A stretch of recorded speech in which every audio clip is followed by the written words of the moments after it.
황교안 이름이 뭐죠? 황교안 하니까 갑자기 황교안 네. 대통령 권한대행에 대해서 먼저 얘기할 것이냐, 뭘 얘기 먼저 하는 게 좋겠습니까? 황교안 먼저 이야기하죠. 네, 황교안 씨는 경기고 출신이고요.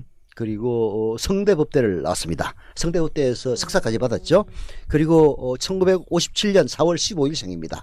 왜 이렇게 잘 아느냐? 제 생일하고 이틀밖에 차이가 안 나요. 제보다 이틀 아래입니다. 뭐 경기고 출신으로서 성대 나왔다니까 약간 의외이긴 한데요. 제가 중학교를 졸업하고 저희 진주중학교를 나왔는데 3명이 경기고를 쳤습니다. 근데 1명만 되고 둘이 떨어졌어요. 그 둘은 중앙고등학교를 갔습니다. 2차. 근데 그 1명 이제 경기를 나왔는데 키도 크고 멀쩡하고 호대도 좋고 중학교 때도 학생회장도 하고 아주 인재였어요. 경기고까지 갔으니까 아주 자네가 촉망됐는데 이 친구가 호대가 멀쩡하다 보니까 투창을 했어요. 투창. 아, 운동. 네, 운동 투창 아시죠? 창던지기. 네. 창던지기를 하다가 허리가 삐끗 해가지고 1년을 꿇었습니다. 그래서 걔는 76학번인데 고대 정형과를 갔습니다. 그래가지고 말이 많았죠. 자, 어떻게 공부를 못했으면 고대 정형과를 가느냐. 참 지금 생각하면은 놀라운 일이죠.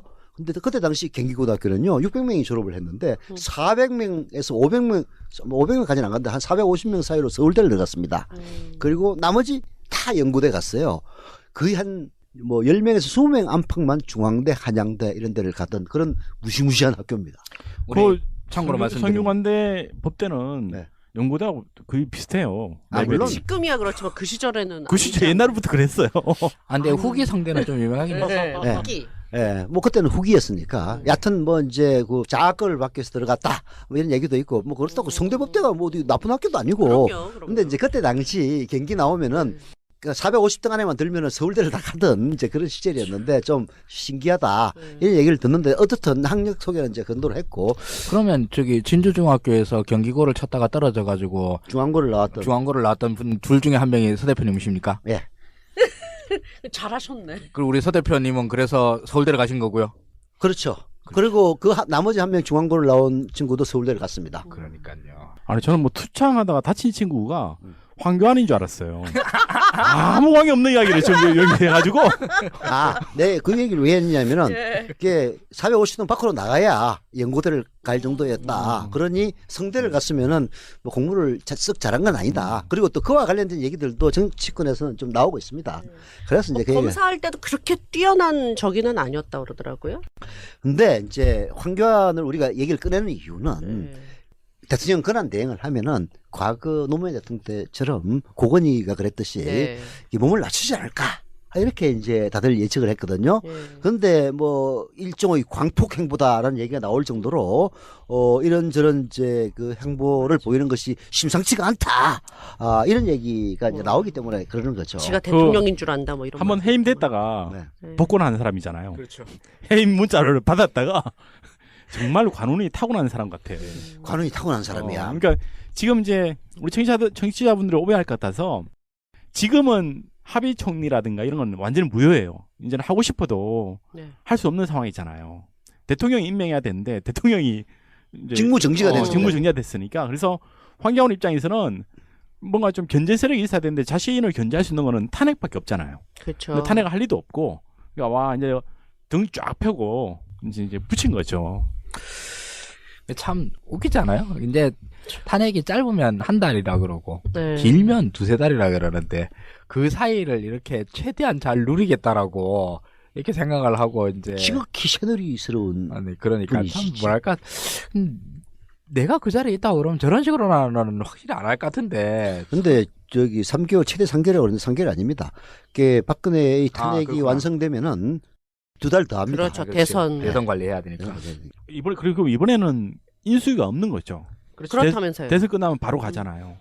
이제 근데 유시민 그 탄핵이 되면은 새로 선거를 하잖아요. 그 법상 이렇게 말하자면은 전임자의 자녀 임기를 하는 게 아니라 5년 임기를 하는데 인수위는 없는 걸로 지금 알려져 있죠. 그죠? 지금 그렇게 볼 수밖에 없는 상황인데 공백을 줄이기 위해서.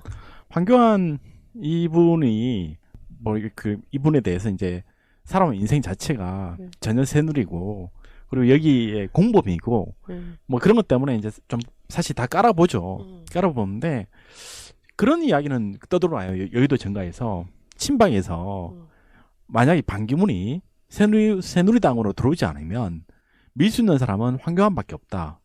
근데 충분히 현실성 있는 이야기예요. 그러니까 이인재가 지금 이야기 나오는 판인데 황교안은 당연히 나오겠죠. 그런 말이에요. 그쪽 이제- 지지하는 사람들한테서는 신망이 좀 있나 봐요. 그렇죠. 참 이제 황교안으로서는 좀 딜레마적인 상황이라고 저는 생각을 해요. 우선 이제 새누리당의 가장 큰 약점은 불임 정당, 즉 유력한 후보가 없다는 것 아닙니까? 그래서 뭐 반기문을 뭐 서로 끌어가니 이제 이런 얘기를 하는데, 같은 당내에서 혹은 여권에서 이제 후보를 만든다 하면은 뭐 지난번에 홍석현 얘기도 나왔습니다만은 사실 총리 출신들이 매우 유력한 후보자로 많이 꼽혀 왔습니다. 근데 뭐 정호원 총리야 뭐 전혀 아니올시다고, 황교안은 나름 이제 이른바 박근혜 이점이라고 해야 되나? 이런 이제 보수를 대변하는 그런 이제 모습들을 보이기 위해서 노력은 해왔거든요. 자, 왜 저희 황교안의 딜레마라고 하느냐면은, 황교안이 보수의 여망을 실현하려면 지금처럼 해야 돼요. 뭐 예를 들어서 허리를 낮추고 고개를 낮추고 그냥 과도내각적인 그 수반으로서 역할을 하는 게 아니라 해서는 안 되죠. 그럼 보수에서 기대를 안 하지. 저런 인간을 했으면 뭐 하겠느냐. 쉽게 얘기해서 뭐가지 꼿꼿하게 세우고, 저기 파출소 가가지고 전방 가가지고 안보 튼튼히 하시오 라고 얘기하고, 헌법재판소장 내가 임명할게 뭐 욕은 먹겠지만은 그 다음에 국정원에 가서 그대로 가 뭐 이런 식으로 나오면은 이제 보수의 기대를 충족시킬 수는 있다고 봐요. 근데 그게 이제 결국은 박근혜가 신임을 잃었던 것들을 다 계속 해야 되기 때문에, 인기를 물론 이제 보수의 지지를 받을 수는 있겠지. 죽다 깨나도 박근혜를 지지하는 사람들, 지금 당장 박근혜 지지하지 않는다고는 하지만은 그렇다고 문재인도 절대 지지하지 않는 이런 사람들에게는 이제 표를 얻을 수 있을지 모르겠지만은, 사실은 이제 확장성은 좀 떨어지는 그런 우려가 있거든요. 반면에 황교안이 이렇게 한다고 생각해 보세요. 예외적 협의를 구성해 가지고 지금 박근혜의 실정 중에서 국정교과서는 문제가 많습니다. 이건 뭐 사실 박근혜 대통령 빼놓고는 다 싫어하는 것 아닙니까? 그래서 안 하겠습니다. 그다음에 유일호 총리를 부총리를 불러가지고 지금 뭐 올해 세금이 뭐 8조 원 더 걷힌다고 하니까 재정 홍보하죠. 근데 지금 너무 못 살지 않습니까? 재정을 팍 풀어가지고 좀 못 사는 사람들 잘 살게 좀 해주십시오. 라고도 하고, 제가 하는 건 어디까지나 권한 대행입니다. 지금 대통령이 불신을 받아가지고 뭐 어쩌다 보니까 내가 권한 대행을 했는데, 여야에서 여야적 협의체를 만들어주면은 여야의 말씀을 잘 받들어서 최대한 국정에 잘 반영도록 하겠습니다. 뭐 예를 들어서 그렇게 한다고 생각해 보십시오. 그러면은 의외로 또 인기를 많이 얻을 수 있을 거라고 보거든요. 반기문 표를 먹지 않을까요? 그러면은 또 보수들은 저 새끼 말이야 이런 딜레마가 있는 거예요. 아주 극우적인 저쪽 지지자들은. 그 이제 뭐 선택을 해야죠. 어느 쪽을 할 건가. 근데 뭐 사실 황교안 현재로서는 극보수를 선택한다 그런 느낌이 들죠. 네. 근데 뭐 지금 조만간 여야정 협의체는 만들어질 것 같고, 황교안은 그것만 잘 올라타면 여야정 협의체가 뭐 좋은 안을 내고 국정을 잘 운영을 뭐 이렇게 잘 소구한다면 황교안 입장에서는 그냥 올라타서 굉장히 유리한 입지를 굳히게 되는 거죠. 그렇죠. 네. 이게 뭐 우리가 홍스캔이라는 이름을 꺼냈던 그거 동일한 그 맥락에서 이제는 황교안 이름이 튀어나올 수가 있는 거죠. 일단 또 다른 나라 이야기를 잠깐 하면은요. 네. 닉슨 다음에 닉슨이 이제 탄핵 직전에 사임을 했지 않습니까? 네. 그래서 이제 부통령이었던 제럴드 포드가 네. 임기를 이제 그 여기는 자녀 임기입니다. 네. 자녀 임기를 맡았어요. 임기를 맡았는데 이 양반은 사실 이제 그 전까지만 해도 민주당 공화당 양쪽, 이 사람은 이제 공화당이죠. 닉슨의 부통령이니까 민주당 공화당 양당으로부터 나름 좋은 평가를 받는, 그리고 뭐 참 양식 있는 사람이다 이런 평가를 받았어요. 그리고 닉슨은 아직까지도 뭐랄까 공화당의 수치, 아직까지도 이런 식의 평가를 받고 있고, 근데 이 정도까지는 아닌 사람인데 막판이 너무 안 좋게 풀렸죠. 그 당 지금도 그러니 옛날에는 얼마나 인기가 없었겠습니까? 그래서 이제 그리고 닉슨은 또 굉장한 당파성이 엄청 강한 사람이었거든요. 그 전에는 막 메카시즘의 기수이기도 하고 뭐 이런 사람이었어요. 근데 이제 포드가 들어와가지고 들어오자마자 맨 처음에 한 게 탕평 인사였어요.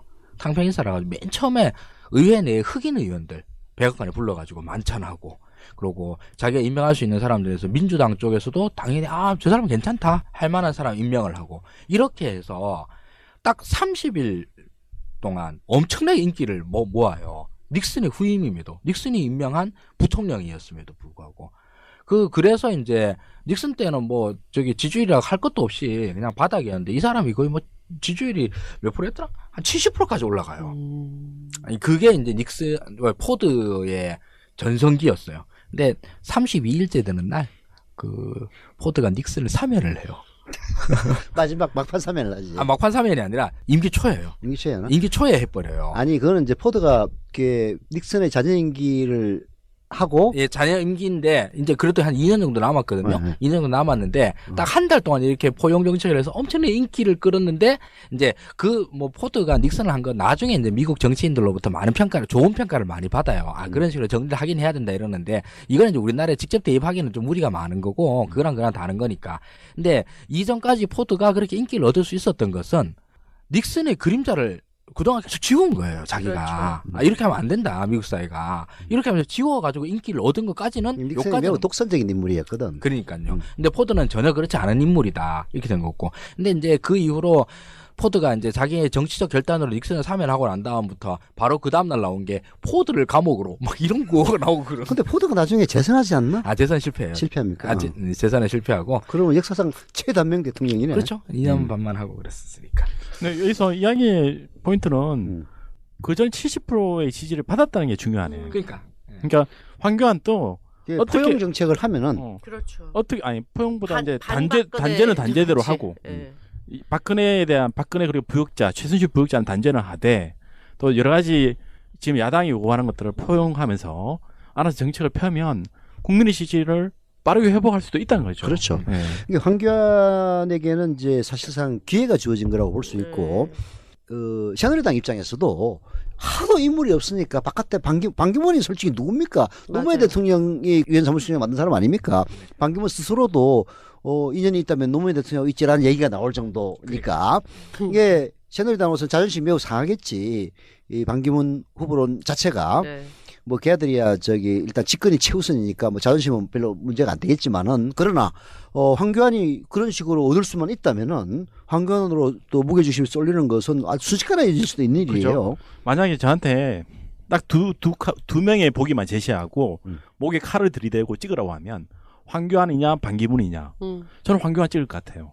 반기문은 도저히 이 사람이 뭔지 우린 전혀 모르니까 검증이 전혀 안 돼서 전혀 감도 없고 그냥 늙은이잖아. 노인네. 극단적인 예를 들지 말라니까. 그러니까 이제는 황교안바로도 아니 그래가지고 안 그래도 저도 지금 시민케이님 말씀에 따라 황교안이 인사청문회 때 뭐가 걸렸었지 하면서 지금 검색을 해봤는데요. 황교안은 그때 이제 무슨 병역이 걸렸어요. 네, 상대적으로 좀 두드러기 약하긴 때문에 하네요. 병역이 면제받습니다. 그 유명한 만성 단마진을 벌써 그렇죠. 잊으셨단 말입니까? 두드러기 만성 단마진이라는 게 매우 어려운데 우리로 치면 두드러기예요. 두드러기. 해좀 이 밥하고 거꾸로 놓은 영상지 요즘 도는데 참. 어쨌든 보수는 지금 새누리당 쪽은 어떻게든 후보를 찾아야 되니까 적어도 3% 넘는 후보는 있어야 되잖아요. 이게 만성 단마진 같은 거는 새누리당 후보로서는 전혀 결격 사유가 아니라니까. 그건 기본으로 삼종세 때는 갖고 갔잖아. 그렇죠. 네. 그 이제 뭐 사실 뭐 저는 좀 뭐랄까 계속 이렇게 요즘은 전략적으로 좀 생각을 또 많이 하게 돼요. 제가 올곧은 원칙주의자로 살다 보니까 그럼 욕이나 먹고 이러길래 그냥 전략적으로 생각하자 그래서 우리 반기문 후보라 해야 되나? 후보가 나온다고 그러면 제일 강조해서 우리가 키워드로 삼아야 될 것은 나로 따지자면은 노무현 대통령과 더 가까운 사람이었다라고 계속 이제 홍보를 해드리고 노무현 지지자들이 찍어줘야 된다 이런 얘기입니까? 아니 그런 건 아니고 새누리당 의원 지지자들한테 계속 각인을 시켜드리는 거죠. 네. 그건 뭐 전략적이 아니고 대단한 미스 같아. 아니야 이간 전술인데. 네. 뭐 글쎄, 그 노무현 대통령과 가까운 사람이다라고 그러면 누가 더 가깝나로 하면은 문재인이 한 150만 배 더 가깝지 않습니까? 그런 거고 우리 우쩍 하는 얘기입니다. 네. 얕은. 우리 황교안 총리님께도 호를 좀 지어드려야 될 것 같아요. 네. 뭐 두드 황교안이라든지 아니면 단마진 황교안이라든지. 단마진은 너무 어려워. 그러게. 근데 상대적으로 황교안이 인사청문회 그걸 보니까 좀 약한 거예요. 그런 거 빼고는. 그런데 왜 또 약했냐 보니까 국회의원들이 그 요구했던 자료를 이 사람이 거의 안 아예 됐어. 60% 이상을 안 냈더라고요. 네. 아예 안 좋죠. 그게 하여튼 그 우병우과야. 여하튼 뭐 이제 일단 안 주고 봐. 배째. 뭐 무슨 뭐 단만이 뭐 두두 이런 거 어렵고 그냥 면제 황교안하고 하면 되는데 너무 웃기는 병명으로. 근데 그때 57년생이면 내하고 같이 병역 대상이거든요. 예. 나는 그 고난도 난시거든요. 거의 한 5.5, 6 디옵터 정도 되는. 정상인 눈의 굴절 검사 수치는 플러스 0.5에서 마이너스 0.5까지입니다. 그리고 약간 팽발해요. 그래도 저는 어김없이 군대 갔습니다. 그때 왜요? 뭐 이제 얘기 들어보면 병역 자원이 남아가지고 네. 어제 가는 사람 안 갔다고 그러는데 네. 순구라다 그런 얘기예요. 근데 사실 저희 때는 그 제가 입대했을 때는 네. 워낙 진짜 병역 자원이 많아서 많이 빽시켰는데 뭐 단맛이 그게 별로 안 믿기긴 한데 제가 그 훈련소 갔을 때 뭐 햇빛 알레르기 이런 걸로 면제되는 친구들이 꽤 있었어요. 그러니까 햇볕을 받으면 알레르기 생기니까 네, 네. 집에 가라 이래가지고 아 그게 우리 저기 순진한 시민키가 몰라서 그렇지 다 그 뒤에 싸바싸바 해가지고 저기 되도록 만들어놨기 때문에 가는 거야. 그러니까 아이. 군복 알레르기도 있고 딴옷은 괜찮은데 아 군복을 그때 입으면 솔직한 얘기로 그래요? 온갖 저기 뭐야 돈이 남모하고 그랬어요. 근데 저는 어려가지고 아 정말 군복을 입으면 괴로운 삶이 있나 보다라고 생각했던 거죠. 우리 동기 중에도 그렇게 해서 뺀 왜냐하면 있어요. 이제 우리 때가 베이비붐 세대의 피크에 해당하고 저희보다도 한 5년 정도 더 베이비붐 세대입니다. 기본적으로 병역 자원이 많아가지고 절반은 군대를 안 갔어요. 그러다 보니까 오히려 뭐 말하자면 돈 주고 빼는 게 편한 거야. 원래 많이 빠지니까 네. 편성하는 거야. 근데 티가 뭐 좀 사실 티나네. 군대 문제도 뭐 치명적인 문제이긴 합니다만은 무엇보다도 가장 황교안 총리한테 대해서 가장 치명적인 거는 박근혜의 국무총리라는 거죠. 그렇죠. 아니 우리가 지금 박근혜 정권을 청산하고 새로운 시대를 만들자라고 하는 건데 박근혜 정부의 아주 초장수 국무총리라고 하는 거 이거보다 더 큰 결격 사유가 뭐 있냐는 거죠. 그 전엔 법무부 장관도 아니 뭐 아까 했고. 저기 포드인가 그 양반은 저기 닉슨의 부통령으로 계속 지냈잖아요.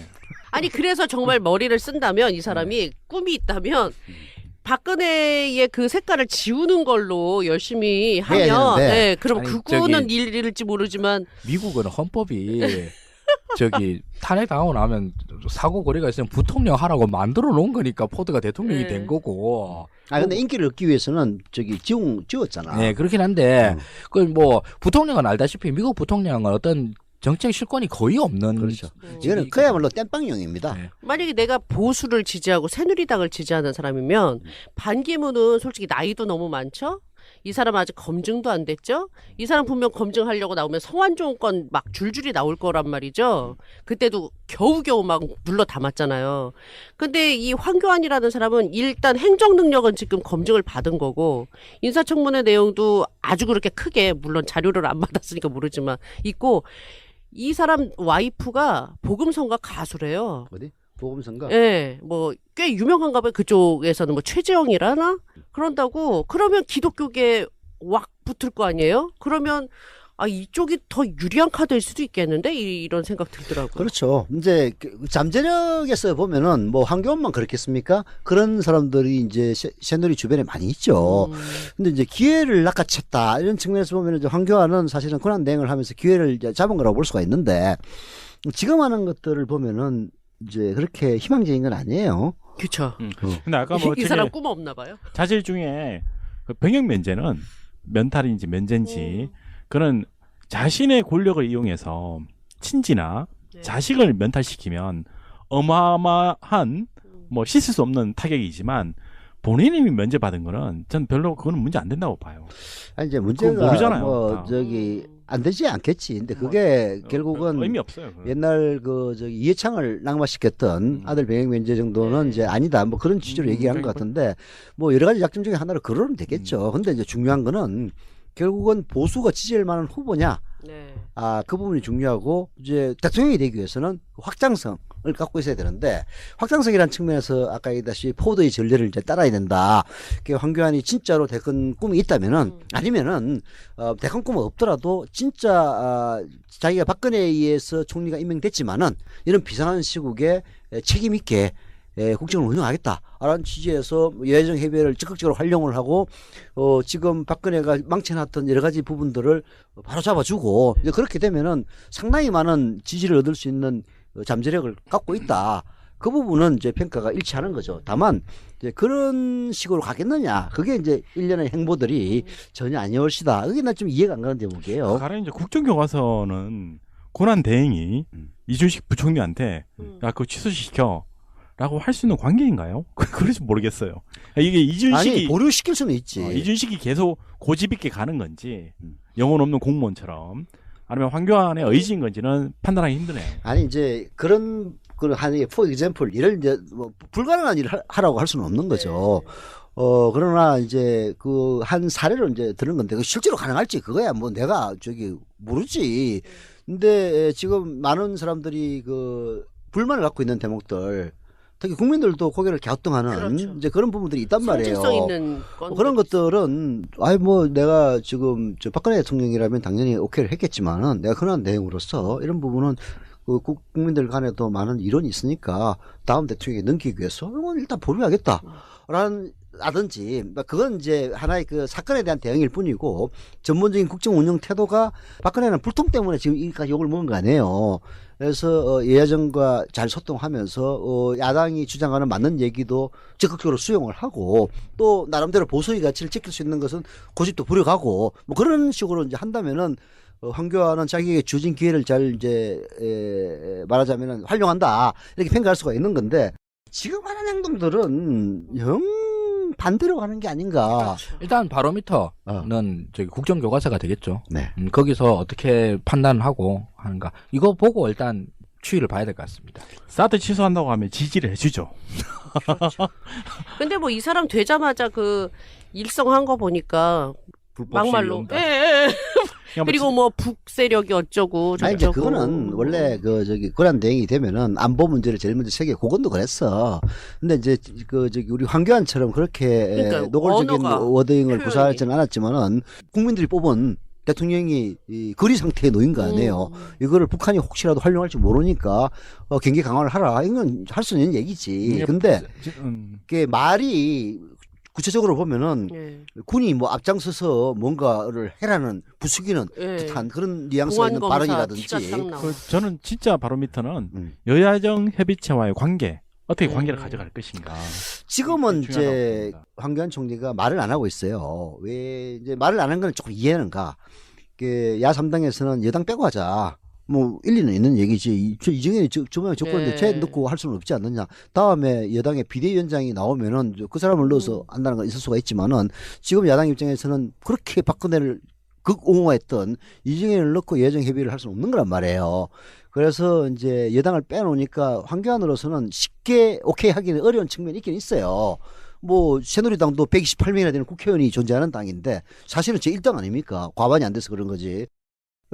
이제 그런 측면이 있긴 있는데 그래도 지금 뭔가 약간 착각하는 듯한 그런 느낌들 국회 나오라고 그랬더니 고건이도 안 나갔는데 왜 나가느냐. 예. 근데 고건이가 안 나갔던 거하고는 차원이 달라요. 그때 고건 보고는 시정연설을 하라고 그랬거든. 그때 한나라당은 그 노무현을 대통령으로 인정을 안 했기 때문에 시정연설도 권한 대행이 하라 그랬던 거야. 근데 그거는 뭐 다른 거는 몰라도 내가 총리 기본적으로 권한 대행이지만 자기 지위는 총리 아니에요. 총리 자격으로 나갈 수 할 수 있는 하지만은 대통령이 해야 될 일을 내가 할 수는 없다 해가지고 이제 그때 야당이 시정연설 하라고 했을 때 이제 거부한 적은 있어요. 그러나 예.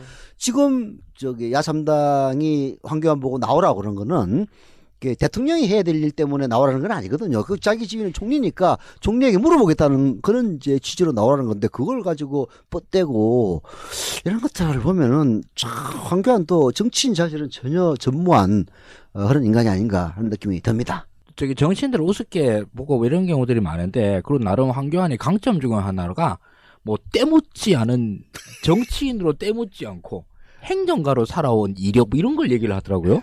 네. 정치인으로 때묻지 않은 사람들이 있습니까? 근데 안철수 지금은 뭐 때가 많이 묻었습니다만은 네. 이런 것들을 나름 강점으로 생각을 하는데 일단 그거는 첫째로 정치 경험이 없다라고 하는 것은 정치인으로서 절대 장점이 될 수가 없고요. 네. 그리고 설사 그걸 국민들이 뭐 아직까지는 뭐 정치인들에 대한 반감 이런 게 많아가 정치 혐오가 심하지 않습니까? 네. 그러니까 이런 걸로 해서 정치인이 아님에 대해서 매력을 느끼는 사람들이 있을 수는 있어요. 근데 이 사람이 과연 선거에서 이길 수 있느냐 이건 또 다른 문제이고요. 네. 그 정치인들은 평생 동안 하는 게 뭐냐면 국민의 의사를 살피는 것들을 그러니까 그 눈치를 본다라고 할 수도 있고 뭐 의사를 갖다 수렴한다라고 표현할 수도 있고 이러는데 그런 걸 평생 동안 하는 사람이에요. 행정과는 좀 다르거든요. 시킨 일 하는 사람들인 거고 뭐 전문적인 업을 하는 사람들이고 이러는 건데 황교안은 뭐 정치인으로서의 경력이 없다라고 하는 건 뭐 신문 기사에서 뭐 어디서는 뭐 그렇게 이걸 장점이라 하는데 사실 절대 장점이 될 수 없다라고 생각을 합니다. 그 이제 황교안을 내세운다면은 저런 거겠죠. 이번 집권을 포기하는 거야. 포기한다고 봐야지. 이게 사실 뭐 저희 반기문도 역시 마찬가지고 지금까지 이 신인이 등장해가지고 대통령이 된 사례가 별로 없어요. 그렇죠. 그리고 너무 뭐, 짧죠 지금. 노태우가 뭐 그 사례가 아니냐 하지만은 노태우는 사실 전두환 정권 내내 2인자로서 그럼요. 이 이력을 쌓아왔던 사람입니다.